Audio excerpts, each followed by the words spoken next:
It's Rollo here with another travel story for you.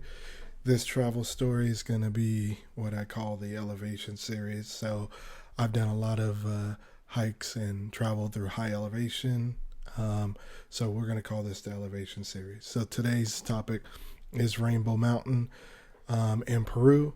If you haven't been to Peru, Peru has a lot of amazing stuff. You have Machu Picchu, you have the Sacred Valley. So the Incas have had their footprints all over Peru. You have Cusco, the city that's got high elevation. Obviously, you have Lima, which, I remember seeing videos or music videos with people in Lima when I was, in my early 20s, 19, 20 years old. I saw that. So you have all that. And then you have Rainbow Mountain. And Rainbow Mountain's like the more new site that you're hearing about in Peru, because that's what the mountain is. Got all these colors on it. It's probably the second or third most popular site now, I believe, in Peru after Machu Picchu. So when we were going, it was still fairly new because I think it was discovered around 2015. I went in early 2017 to do the hike in Machu Picchu and just get all around South America, and I wanted to see Peru, and so I always wanted to see Machu Picchu. So we went to go see Machu Picchu, and then on the back end, my wife found out some information and saw some pictures on Rainbow Mountain, and we were like, I think we want to do it. But we were kind of debating it because we knew it was a 6.2 mile round trip hike, which isn't hard, but except for there's one piece, the elevation is, pretty high there. So we were still, kind of debating if we wanted to do that hike. But we, being the type of traveler I am, you don't know if you'll get another chance to go somewhere. So we decided we would, go ahead and tackle that hike. So we made a plan. And so to get there to Rainbow Mountain, you usually stay in Cusco. Again, Cusco's like 11,000 feet elevation. So if you're going to do Cusco, you're going to be in Cusco, you definitely want to make sure you get acclimated before you do Rainbow Mountain. So I think they recommend like 48 hours. We have been hiking through South America, so we were already acclimated for the elevation, or so we thought. So I think we did the hike after 24 hours in Cusco.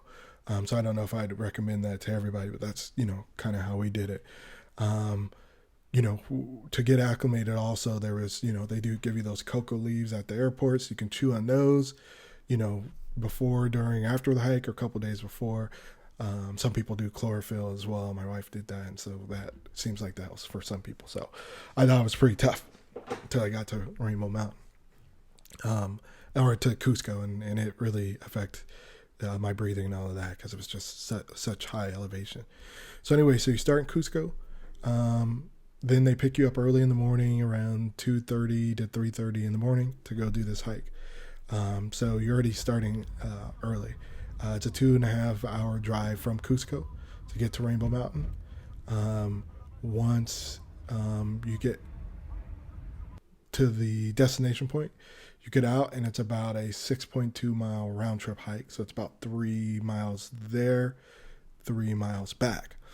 Most of it's flat, but here's the deal. The base of the hike, it's about 13,000 or 14,000 feet elevation. So that's like the base of the hike. You get to almost or pretty close to 17,000 feet elevation. So you roughly, in about 3.5 miles, you climb up, I guess almost 3,000 feet or something like that. So somewhere around there, maybe a little bit less, but it's already brutal because of the elevation. So I said the hike's flat. So when you look at it, it looks like it's just flat, and then at the end there's this big hill that you go up in, and it's fine. But you can't see all the way over the hill because even though it's flat, it's kind of going up slightly, a little bit of incline, and there's maybe like 2 other hills to go up and down, but they're not really high. It's, for the most part, it's flat. But the problem with the hike is it's the elevation. So you'll just see everybody walking. They'll tell you to pace yourself and all of that.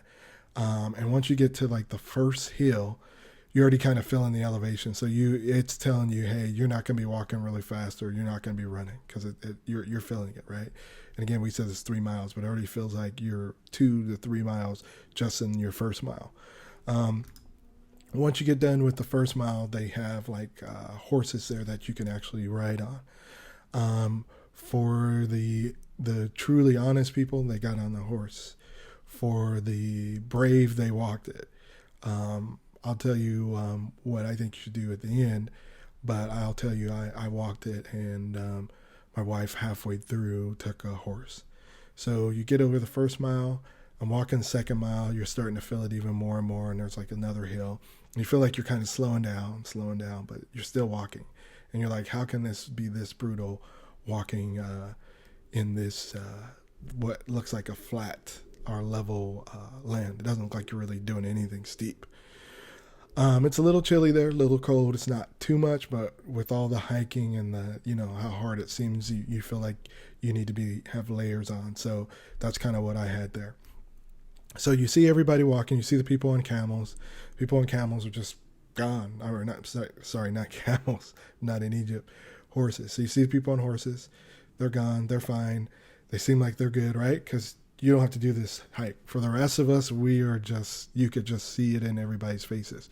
So by the time you get to the third hill, and by the way, I don't remember eating that much in the morning, so that's even another thing. But by the time I got to the third hill, so the last, like the finale, once you get to the peak where you can see the summit, to see the Rainbow Mountain, you see that's where everybody's final struggles. And when you see that movie where somebody's like reaching at the end for that final rope or that last step to make it, or somebody's running the marathon and that last sprint, that's what everybody's doing up the hill. Now everybody that's up on the hill, they're either drained and sitting down, or just watching everybody come up the hill because it's brutal.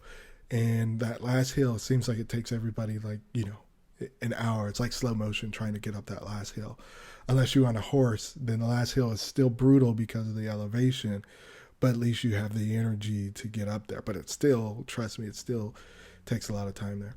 So you get to the top, and then once you get to the top of the summit, you get to truly see all the colors of these mountains.